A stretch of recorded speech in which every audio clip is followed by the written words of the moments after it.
going on, everybody? Welcome back to the Tendo show. Today we are going to be talking about emotions, and this discussion is largely based on my readings from the works of Lisa Feldman Barrett, How Emotions Are Made, and on emotional intelligence. This book here, Working with Emotional Intelligence with Daniel Goleman. And it's me just trying to get at the root of this whole emotional intelligence thing. Daniel Goleman said that he combined IQ scores, technical scores, and emotional intelligence scores and found that EQ had twice as much of an effect on the outcomes of a successful leader than the other two. So there's something that's pretty important.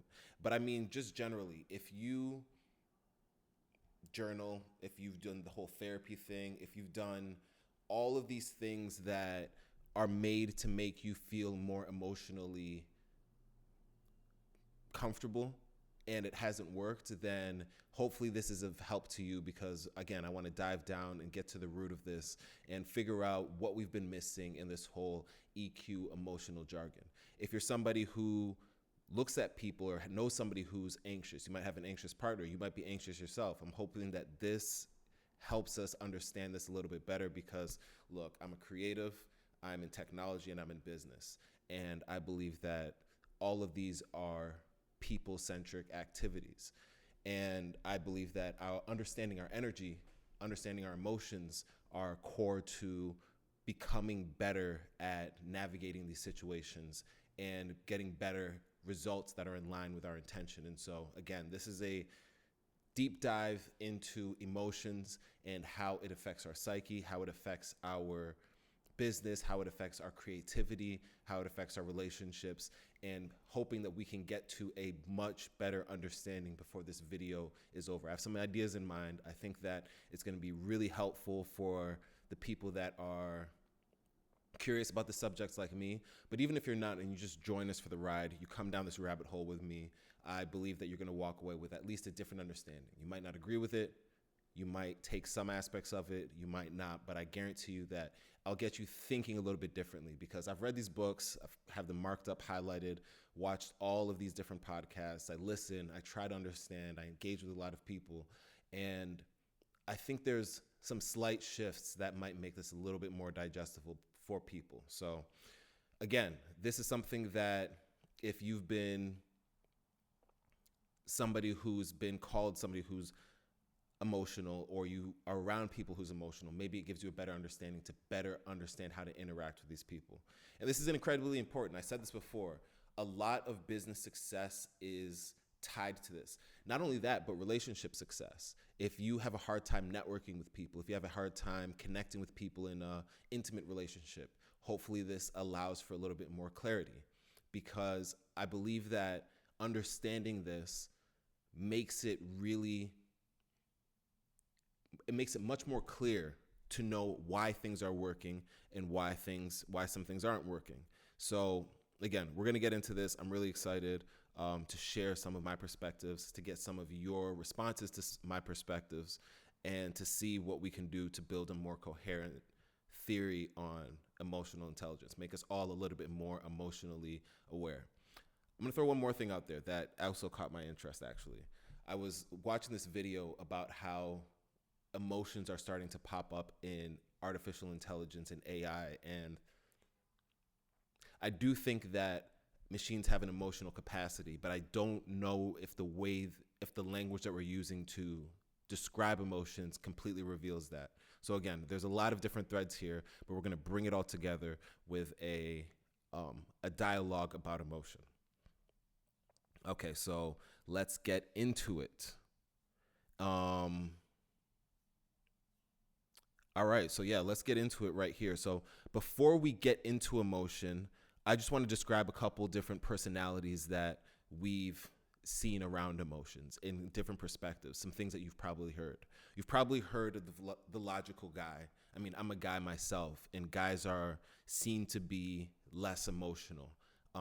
or seen to have lower levels of emotional intelligence. And I believe that there's a reason for this, which I will get into a little bit later, but hopefully you'll be able to intuit how I might respond to this as we go along. And again, I've been in this space. I've been in athletic rooms. I've done sports for a long time. I've competed at a high level, but I've also been in the super nerdy rooms where they're the people that are only having relationships with machines. And I've seen the spectrum of how different men respond to different emotional situations. And I'm using that word very heavily right now, but you'll see this shift as we go along. So you look at the logical guy. This is the person that says, hey, I need data. I only need the numbers. I don't make emotional decisions. We need to remove emotion from everything. We need to be logical and rational people only. I'm going to get to this, but I think there's a flaw in that thinking, and I think it leads to a lot of misunderstandings about why certain things happen the way they do and why they deviate from data. The other person is the feeling type of person. I'm so in tune with my emotions. I'm so in touch with my emotions. But this person ends up being the anxious person that freaks out at the drop of a hat. Doesn't really make sense. This is typically the females, but you also see some guys that are in touch with their emotions, but they don't quite have a grasp when things become stressful. You also have these EQ experts. And I think that these people have done a great service to show how important these things are, but I think they miss landing their point, at least for the masses. And I think that might just be my perspective. That might be a symptom of communicating these ideas, these nuanced ideas to a large amount of people. But for all the benefit that they do, I still think that there's room to advance this discussion on this important aspect of our lives that determines our relationship success, that determines our financial, professional success, and that determines our overall state of being. I mean, I look around right now, I talk to so many people, and even the people that are financially successful, they'll say, man, I'm anxious, or it's my anxiety, or they feel like they can't feel comfortable in their own skin. And speaking purely anecdotally, over the course of my life, of course, I'm a person, I've had my ups and downs, but I've also feel like I've been able to regulate my emotions to a large degree. And again, I want to get into a little bit more of this. And so we have this logical guy, the guy that says, I pride myself in being of the data and of the numbers only, and I can make a completely non-emotional decision. You're going to understand why that doesn't make sense. You know, this feeling person, I'm so in touch with my emotions. I'm an emotional person. I am an emotional spirit, yet freaks out at the soon as something doesn't go wrong, or is always trying to manage people and is aggressive with people because they're trying to manage their emotions.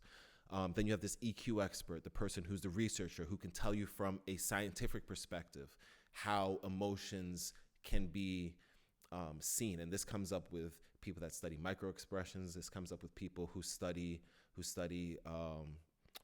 emotions at various levels, but it doesn't seem to be cohesive. And then you have the researchers, the people that are still in that EQ space, and they talk about these emotions, and they talk about it at a deep level, but it doesn't give us this actionable plan.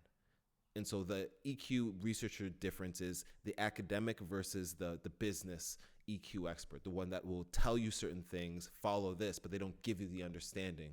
Whereas the researchers are more about the understanding, but without the application. And I think both go hand in hand, and we need to talk through all of these. So kind of jumping into it right now, I want to kick off with what I view emotional intelligence to be off the jump. And very clearly, I would probably say that emotional intelligence, in the strictest sense of the word, is our ability to reason about emotions. Our ability to reason about our emotions and others' emotions and the implications and the causes of those emotions. Plain and simple, flat, let's stay right there. But if we want to go a little bit deeper and understand what those actual words mean, is emotion, we need to unpack that a little bit, because ironically, I don't believe that emotion is a thing that we have. I believe it's an invisible word that labels a set of processes that are happening under the covers. I'm going to give you an example. Well, I'm going to go down this definition route a little bit more. So what would I give my definition of emotion? What is my definition of emotion? Well, I look at it as energy in motion. And you might have heard that before. That's not an official definition, but I think it's useful for understanding what's going on in the world around us. So if an emotion is energy in motion, we have to understand what energy is. And before we go woo-woo, I'm going to tie this to the scientific definition of energy, which is the ability to cause change, the ability to change our environment. When I lift up a book, I'm changing my environment. That's simple. When I go out and I might make this video that I'm making right now, that has a little bit more energy. I'm causing a little bit more change given a certain amount of energy. Some people have the energy to move mountains. Some people have the energy to ripple through time. But at the end of the day, it's all a cause in our environment, both in the now and in the future. And so that's really important to understand. When we first define what energy is, then it allows us to understand emotions at a deeper and a more practical level. When we look at emotions, we see that emotions is our ability to cause change in the world in motion. And so now this adds a dynamic aspect to energy. To ground this whole concept of the capacity to change, I'll give you another example. When I look at let's say, let's actually tie this together. When I look at an animal has a capacity to change its environment. It's not as flexible. It doesn't have as many degrees of freedom as a person does, but it does have a degree of, it has an ability to change its environment to a certain degree. Now, when we look at machines, they also have a degree to change their environment to a certain degree. Now, are they aware? Are they self-aware? That's a different question. But in the strictest sense of the word, when we look at energy, it's our ability to cause change in our environment, however big or small that is. And when we look at an emotion, it's our ability to cause change in a dynamic way, in motion. And because we're not static, we are vibrating creatures. We're always moving. We're always changing.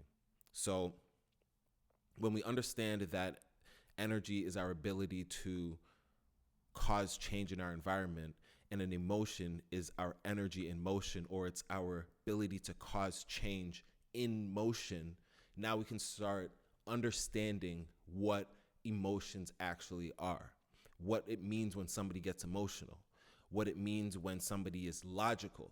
And if you haven't caught on to this yet, you'll understand that being logical requires energy.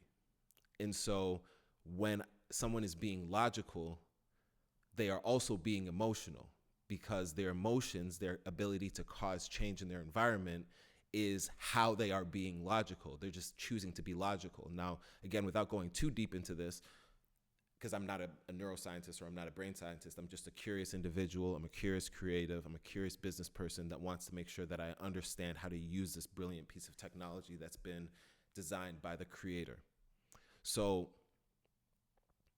when we are being logical, or we are using our neocortex, our prefrontal cortex, and this is one of the last features that have been built into our bodies, and we have science that shows this. So if this is one of the last pieces that have been built into our body, our piece of technology, then it goes to show that it is not the most essential thing for survival. And so when we're being logical, when we think we're being logical, it's because we have enough energy to allow us to be logical, or we've focused our energy in a way that allows us to be logical or rational. Now, again, without straying too far to the sides or to the point, and maybe if you're interested, we can go into this, but our ability to be logical is also needs to be grounded in an accurate assumption, which a lot of times it's not. A lot of times when people are being logical, they're applying their logic, their tool, in a way that's not actually hitting the nail.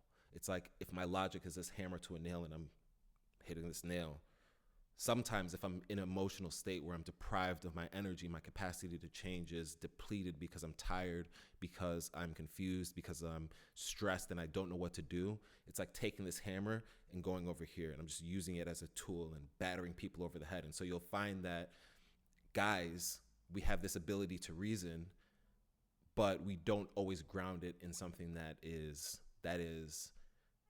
actual, like that is a good assumption. Our assumptions are off. But again, we don't have to get into that too much. I just want to lay the foundation for how I think about energy, how I think about emotions. And so let's keep going. So how does energy work? And this is important. And this is something that I got from Lisa Feldman Barrett, who I think she changed my complete thought on how emotions work. I always thought that they were these cookie cutter built-in faculties: your angry emotion, your happy emotion, your sad emotion, your surprised emotion. And there are patterns that you see displayed in people, but they're not indicative of how somebody is experiencing the world underneath. When you look at a good actor like Denzel, he's somebody who gets angry but gets quiet and calm. And you don't see that in a book. If you look at just the books of micro expressions, which can be great reference points, and that's important too. You want to be able to see a reference point in how somebody is processing the world based off of their facial expressions, but it by no means speaks to how they actually are processing the world. Again, it's just a reference point. You can see how somebody's deviating, and that can be a useful way of bridging the gap between your experience and their experience, but it by no means is what's grounded there. But going back to this acting, you see that certain actors express emotions in a variety of ways, and an emotion is energy in motion. And so it might start in a very, like if somebody's angry, they might start really heated and start with a scowl, and then they might ease off. But mentally, they might still be feeling that anger. They might still be feeling a mixed emotion, sad and anger, something that's not quite labeled. So it's very important to not bucket everybody's emotions in these categories that we've been given. Lisa Feldman Barrett talks about this, and I think that's really, really powerful because it allows us to think a little bit differently about this. So she introduces this idea of the energy budget, and this is based off of how our brains function. So our brains are basically these instruments that are put in our body. They have no connection to the outside world. What they do and what our brains do, and they work similar to these AI agents, which I do have a lot of experience with, is these AI tools, these neural networks, is they work as prediction machines. And the neural networks were based off of the way our brains work. And so the brains are trying to predict what's going on in the outside world, and they use our sensory data to correct what's going on. And based off of that, we experience the world. That's important. Our brains are prediction engines. Our brains are prediction machines. It's always guessing what's going on here, what's going on there, what's going on here. And then it's correcting what's going on using our sense data. And you find that that's a much more efficient way of navigating the world, to predict first and then adjust accordingly. And you see this evidenced around us. I mean, look at prediction engines and how much of a market that is right now. People like prediction markets because they engage our sense of wanting to guess what's going to happen in the future. You can look at the gambling markets and how we have this tendency to want to gamble on the future, and we're obsessed with outcomes, and we're obsessed with odds in some form or some fashion. It's important stuff, but it's also built into our biology.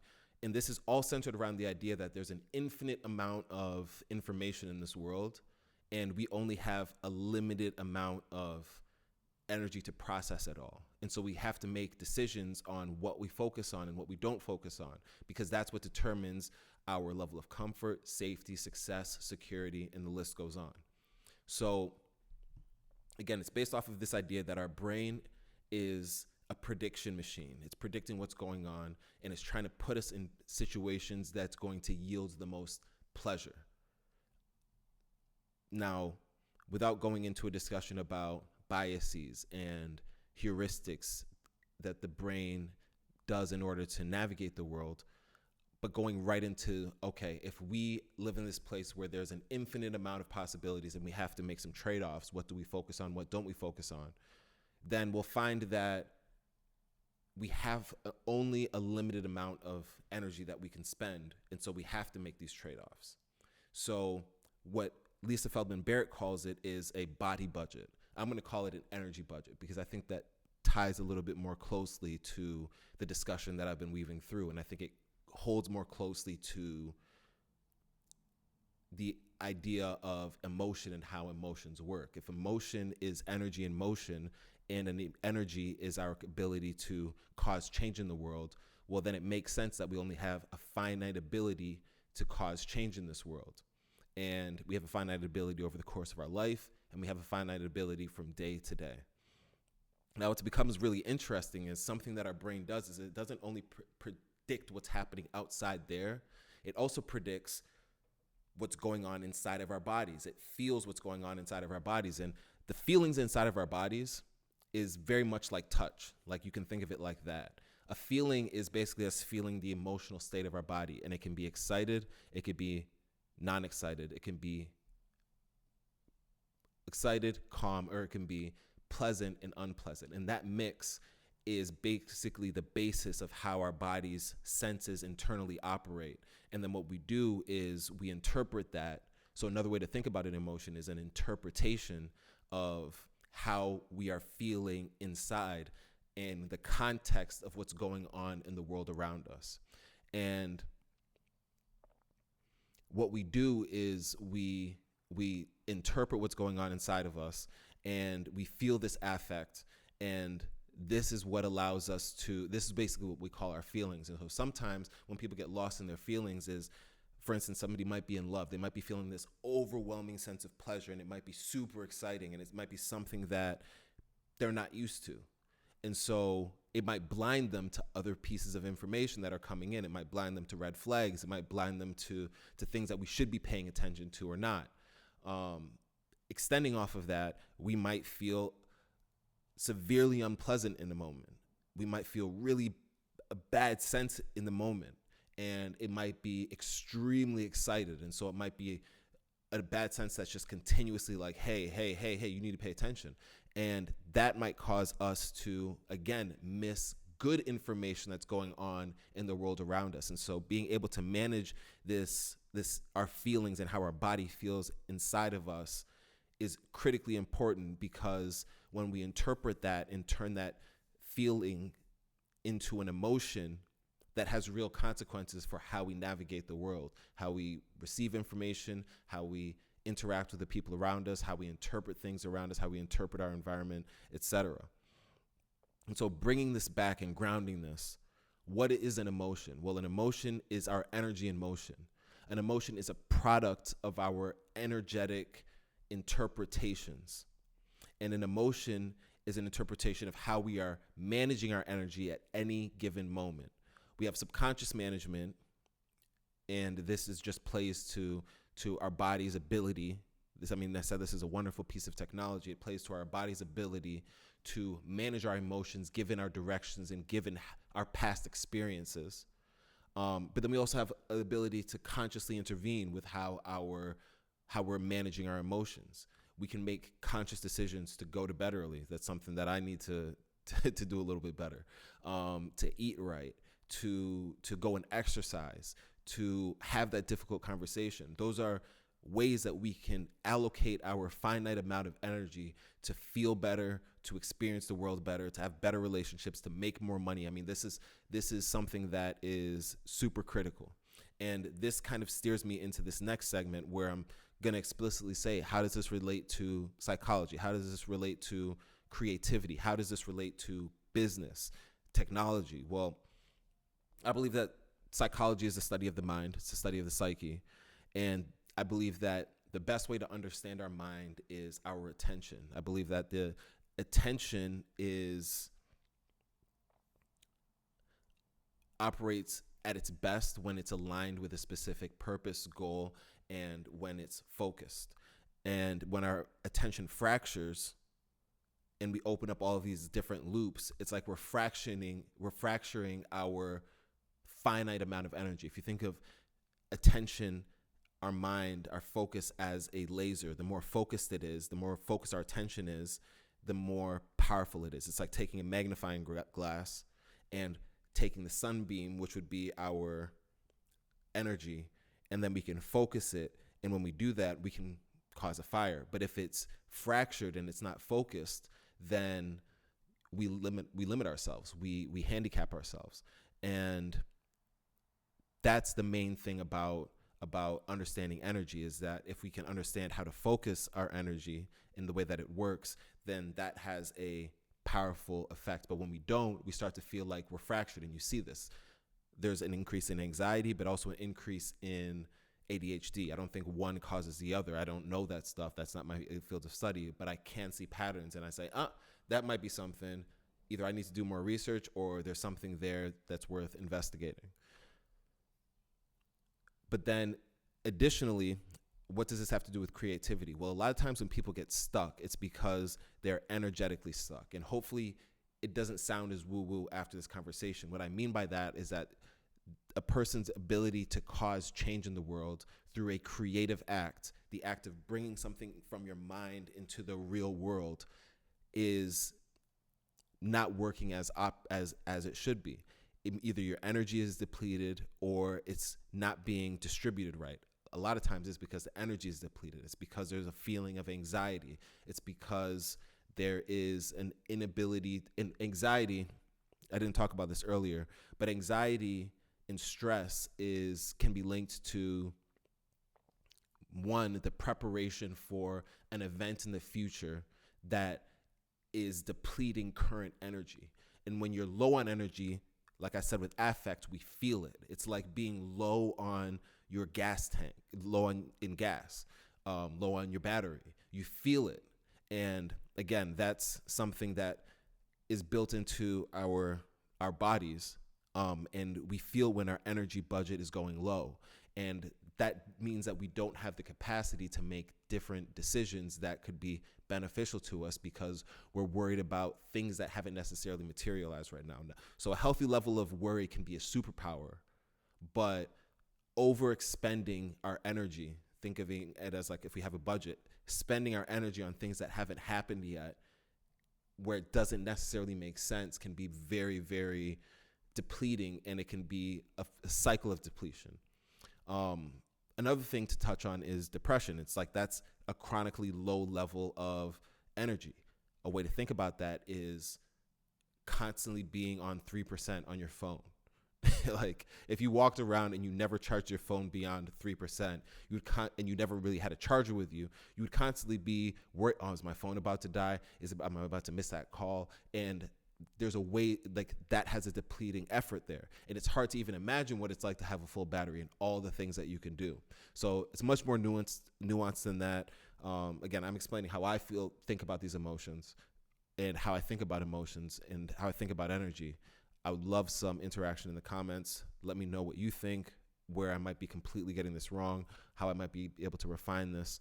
But I believe that there is an interesting through line right here.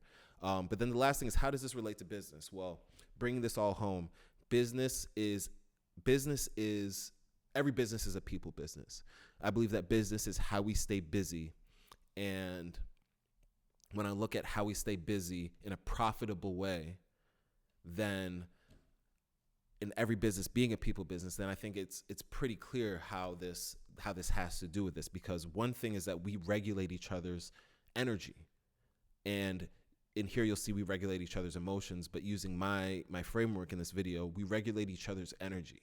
And so when I can go into a room and I can regulate the room's energy in a positive way, that can be a really, really powerful feeling that can grease the ways of good deals to be made. And that's, again, a really powerful concept to take into the business world. Something that I might expand on a little bit later, but every business starts with a market, and a market is just buyers and sellers, and buyers and sellers are people. And so if we understand that, and we understand that we can influence those interactions by managing our energy, okay, and understanding that we inherently manage each other's energy and other people manage our energies, then that can be something that's a really powerful thing to take into the business world. And then just in real life, understanding that that's what's being at played, whether we're aware of it or we're unaware of it, which would be our subconscious level. So I've thrown a lot out there. Happy to talk about this in more depth. You can find me on constance.com/Tendo. And that's where I hang out at. That's a platform that I made to help people get better at business, to make offers in this new world where we have a declining job market, but then where we also have all these opportunities to go out here and create new businesses and create in alignment with what we're interested in, which I believe gives us an energy boost to do more and change the world in a way that we want to see it changed in line with. But again, these are my thoughts on energy. If you want to find me, drop a comment below, subscribe for more. I'm going to be talking about a range of things and tying them back to creativity, psychology, technology, and business. And you can find me directly on constance.com/Tendo. I will catch you next time. Peace out.